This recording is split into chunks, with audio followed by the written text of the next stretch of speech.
राधे राधे दोस्तों, जुपिटर ज्ञान चैनल में आप सभी का बहुत बहुत स्वागत है। दोस्तों, हिंदू धर्म में एकादशी तिथि को अत्यंत पवित्र और शुभ माना गया है। हर एकादशी का अपना विशेष महत्व और व्रत विरायण होता है। ऐसे ही एक महत्वपूर्ण एकादशी है राम एकादशी, जो कार्तिक कृष्ण पक्ष की एकादशी के रूप में जानी जाती है। इस एकादशी का पालन करने से व्यक्ति को पापों से मुक्ति और मोक्ष की प्राप्ति होती है। इसे भगवान विष्णु के राम स्वरूप की आराधना का दिन कहा गया है, इसलिए इसे राम एकादशी कहते हैं। राम एकादशी का क्या महत्व है, चलिए जानते हैं। शास्त्रों के अनुसार राम एकादशी का व्रत करने से मनुष्य को वह फल मिलता है जो हजारों यज्ञ और तीर्थों के स्नान से भी नहीं मिलता। यह एकादशी पापों की नाश, मुक्ति की प्राप्ति और मन की शुद्धि के लिए अत्यंत प्रभावशाली मानी गई है। स्कंद पुराण में इसका विशेष वर्णन मिलता है। भगवान श्री कृष्ण ने स्वयं युधिष्ठिर को इस एकादशी का महत्व समझाया था और कहा था कि जो मनुष्य श्रद्धा पूर्वक इस व्रत का पालन करता है उसे विष्णु लोक की प्राप्ति होती है। रामा एकादशी की व्रत विधि चलिए जानते हैं। व्रती को दशमी से ही सात्विक भोजन लेना चाहिए और एकादशी के दिन ब्रह्म मुहूर्त में स्नान करना चाहिए। प्रातः स्नान के बाद ओम नमो भगवते वासुदेवाय मंत्र का जाप करते हुए इस व्रत का संकल्प लें।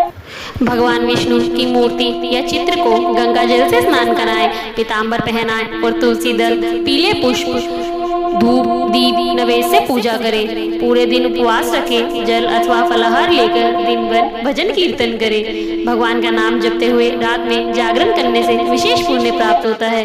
अगले दिन सूर्योदय के बाद किसी ब्राह्मण को भोजन कराकर ही दान दें और फिर स्वयं पारण करें। चलिए दोस्तों, अब शुरू करते हैं राम एकादशी व्रत की कथा। प्राचीन समय में अयोध्या नगरी में राजा मुचकुंद का राज्य था। वे अत्यंत धर्मपरायण, सत्यनिष्ठ और विष्णु भक्त थे। उनके राज्य में सभी प्रजा सुखी और समृद्ध थी। राजा की एक पुत्री थी चंद्रभा, जो रूपवती, गुणवती और भगवान विष्णु की महान भक्त थी। राजा ने अपनी पुत्री का विवाह चंपावती नगर के राजा चंद्रापति के पुत्र शोभन से किया। विवाह के बाद कुछ दिनों में कार्तिक मास आया और उस महीने में पड़ी राम एकादशी के अवसर पर सभी नगरवासी व्रत की तैयारी करने लगे। राजकुमारी चंद्रभा ने अपने पति शोभन से कहा, प्रियतम, कल राम एकादशी का व्रत है। मेरे पिता और पूरा नगर इस व्रत का पालन करते हैं, आप भी इसे अवश्य करें। राजकुमार शोभन ने कहा, प्रिय, मेरा शरीर दुर्बल है, मैं उपवास नहीं कर पाऊंगा।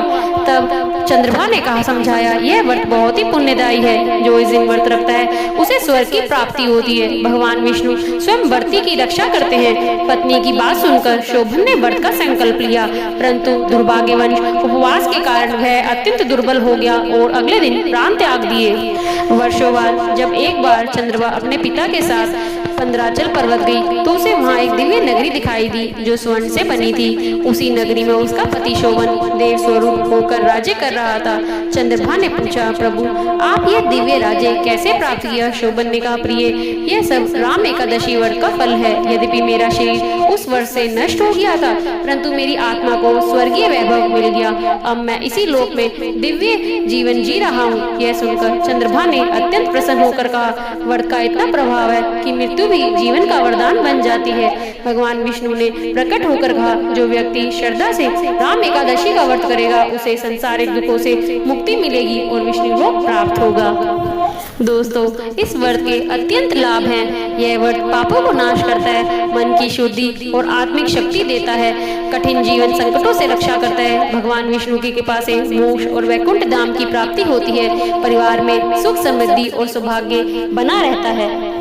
राम एकादशी केवल एक उपवास नहीं है भक्तों, बल्कि आत्मशुद्धि और ईश्वर भक्ति का पर्व है। जो भक्त सच्चे मन से ये व्रत रखते हैं उनका जीवन प्रभु की कृपा से आलोकित हो जाता है। भगवान विष्णु स्वयं ऐसे भक्तों के रक्षक बन जाते हैं। इसलिए इस एकादशी पर भक्ति, दान और सत्य क्रम से अपना जीवन पवित्र बनाएं। अंत में बस यही कहना चाहूंगी, राधे राधे।